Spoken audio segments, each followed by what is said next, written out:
Det her bliver en kort og hurtig gennemgang af din LinkedIn Campaign Manager. Jeg kommer til at lave og har lavet andre videoer, hvor jeg dykker ned i de specifikke relevante punkter herover til venstre, men det her det bliver altså bare lige sådan et overblik og en hurtig gennemgang af alt, så du ved, hvad du skal holde øje med, og hvor du skal gå ind og kigge, og hvor at det måske ikke er værd at bruge energi til at starte med, og generelt ikke at bruge energi. LinkedIn 2025 september har det her overview i deres campaign manager. Det ændrer sig ofte.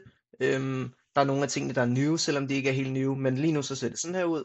Du har mulighed for at gå ind og se det her overview af dine kampagner. Du får sådan et virkelig dårligt summary af, hvad der ligger og kører. Hernede der kan du se dit content engagement, både paid og organisk. En meget sjov lille feature.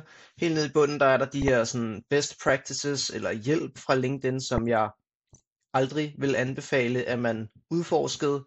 Generelt så er LinkedIns gode råd eller recommendations ikke værd at følge. Klikker du på plan, så kan du se Audience, Companies, Media Plan og Brand Safety. Audiences, det er herinde, hvor du kan uploade eller bygge forskellige målgrupper. Du kan create en audience, og så kan du lave en predictive. Det bruger jeg ikke så meget. Jeg bruger altid matched audiences, for det her jeg har kontrol. Her kan jeg uploade lister af virksomheder eller kontakter, og jeg kan lave retargeting ud fra company page, event, conversions API, website, single image osv. osv. Det bliver en anden video, at der bliver dykket mere ned i det her. Så er der den, der hedder Companies, som er et ret fedt dashboard, som LinkedIn har, hvor du kan få sådan et større overblik over det engagement, som nogle virksomheder ligger og har mod din virksomhed. Jeg kommer også til at lave en video på det her specifikt, og hvordan man kan filtrere i det og se både i forhold til organiske impressions og engagement og paid osv. Der er en masse muligheder i det her, og det er et utroligt fedt værktøj. Man kan gå ind og vælge specifikke kampagner og se, hvilke virksomheder har engageret sig med de her budskaber, vi har kørt i en specifik kampagne, og så er der rigtig meget værdi at hente. Mediaplan bruger jeg aldrig. Synes det er et irrelevant værktøj, og ja, det er jo LinkedIns forsøg på at gøre det her hvad skal man sige, campaign manager til noget, du kan bruge til alt. Jeg bruger det ikke til at lave mine planners og udregne return on investment på forskellige ting. Jeg synes ikke, det er et godt værktøj. Brand safety er egentlig ikke noget, jeg bruger særlig meget.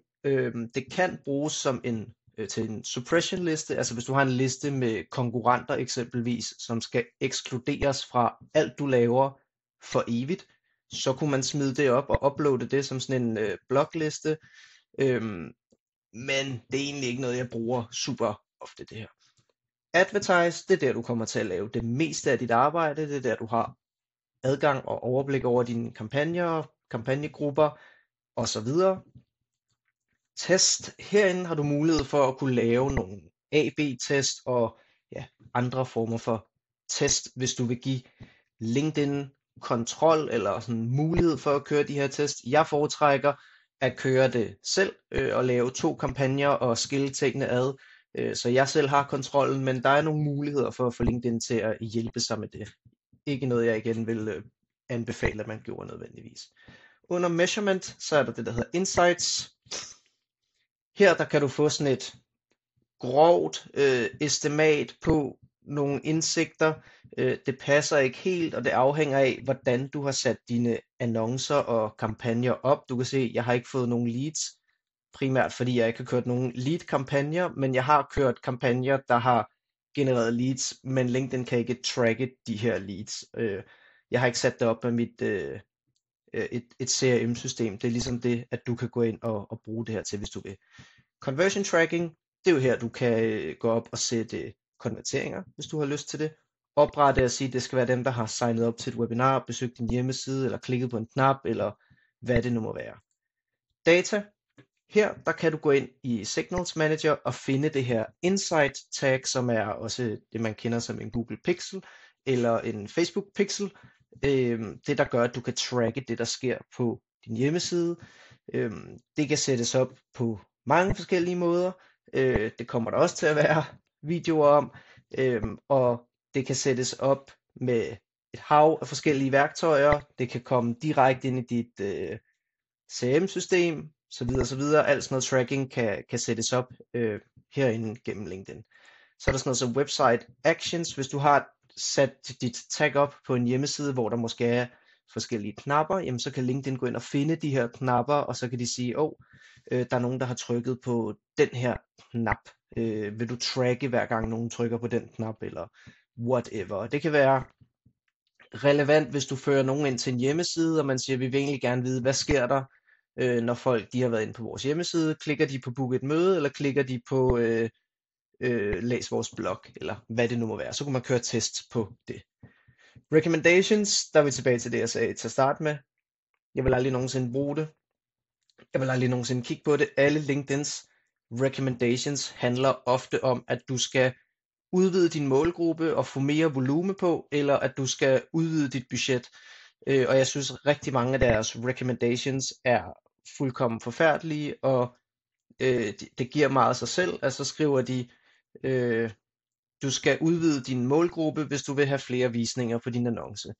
Ja, det ved jeg godt, det giver god mening, men jeg har ikke lyst til at udvide min målgruppe, fordi jeg har lavet en meget kvalitativ målgruppe, og det er den, jeg gerne vil ramme, så det giver ikke mening at udvide målgrupper, som et eksempel. Assets, det er herinde, du kan oprette dine lead gen forms, hvis du vil lave sådan en LinkedIn lead gen form, som er de her forms, der popper op, kommer der også en video på. Landing pages, det er kun recruiter, som kan bruge det her. Det er ikke noget, jeg har arbejdet med overhovedet. Jeg er spændt på det, håber, at det kan blive et værktøj, man kan bruge på et tidspunkt, men lige nu så er det slet ikke noget, jeg kan bruge. Og asset history er heller ikke noget, som jeg bruger tid på. Account settings, herinde under Manage Access, det er herinde, man kan give folk adgang til annoncekontoen. Det er også her, du kan se, hvis du har oprettet en Business Manager, hvem der har adgang til den, og så videre. Billing, det er herinde, du tilføjer dit betalingskort. Edit account, der kan du ændre navnet på din konto, hvis du vil det, og URL-parametre, der kan du opsætte UTM-tracking eller andet, hvis du har lyst til det, på tværs af hele din campaign manager. Jeg plejer altid at tilføje det på de individuelle annoncer, hvis det skal sættes op. Jeg har endnu ikke haft behov for at sætte det op her i en company page, jamen så bliver du taget direkte til din company page, og nogle gange så kan der også stå business manager hernede, og så bliver du taget direkte til din business manager. Jeg vil sige, fokuser på audience, companies, advertise, og så sørg for at få sat din tracking korrekt op. Og alt andet, det er ligesom bare, så har du styr på 90% af, hvad du skal vide her, og så er alt andet ekstra, og ikke noget, du skal bruge særlig mange kræfter på.